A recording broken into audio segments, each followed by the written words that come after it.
Welcome back to my final video for my capstone engagement, which is my assessment, analysis, and hardening of a vulnerable system. My name is Erica Sue Watkins. This is just a little bit about me that I covered in more detail in the introduction video. Here is the table of contents. In my previous videos, I went ahead and covered the network topology for the reconnaissance of red team, the red team security analysis, and the blue team log analysis and attack characterization. Here in this final video, I will be going through the blue team hardening with proposed alarms and mitigation strategies. The final stage of the blue team is to propose alarms for the IDS system so that we can be immediately alerted of any future suspicious activities. I also have some suggestions for hardening and mitigation to block potential future attacks as well. For my first mitigation, I will be blocking the port scan.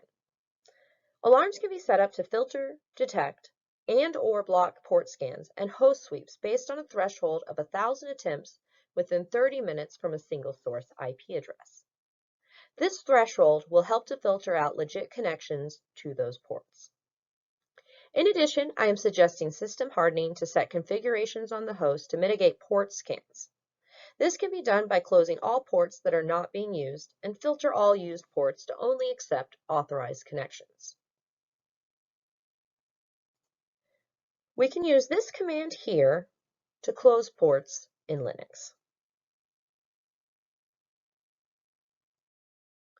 The next mitigation is for finding the request for the hidden directory. For this, an alarm can be set for an external machine that attempts access to this directory or file. Since the alert is filtering for external machines, the threshold would be 0 so that any attempts would set this alarm. In addition, I am suggesting system hardening by setting configurations on the host to block unwanted access. This can be done by removing the directory and file from the server completely. In addition, directory listing should be turned off to secure access to all of the files on the server. And in order to turn off this directory listing, these commands here can be used to turn that functionality off.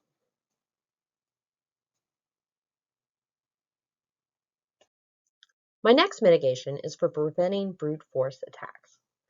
For this, an alarm can be set when 401 unauthorized is returned from any server over a threshold of 10 in 1 hour in order to filter out forgotten password attempts.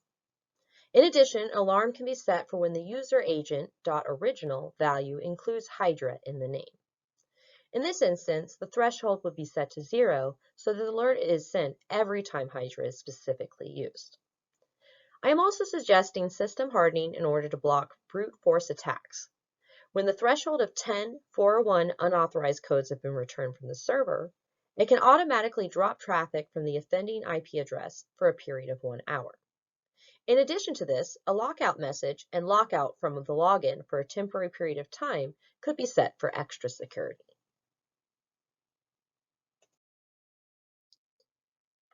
The next mitigation is for detecting the WebDAV connection.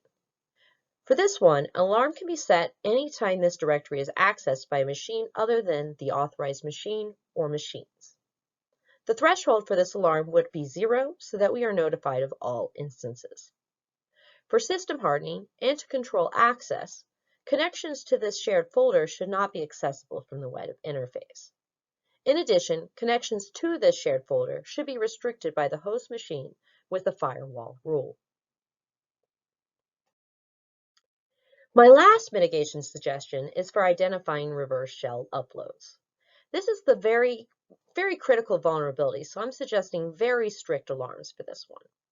I would suggest setting an alarm for both any traffic moving over port 4444, which is the default port for reverse shell uploads, and any .php file that is uploaded to the server.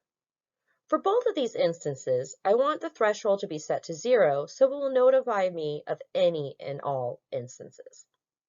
In addition, for system hardening, I'm suggesting to remove the ability to upload files to this directory over the web interface, which would hopefully block future file uploads from unlegit sources. Perseverance is key. Remember these words from Thomas Edison. Our greatest weakness lies in giving up. The most certain way to succeed is always to try just one more time. This, I feel, is definitely key. Every failed attempt is just a stepping stone to success. You haven't failed at anything until you've given up. Just try, just one more time, because that one more time will eventually be the time. Thank you so much for your time and watching my videos. This concludes my presentation. Please comment, share, and feel free to contact me if you have any questions. Thank you and have a wonderful day or evening. Lastly, here is credit again for the presentation template I used for these videos from Slides Go.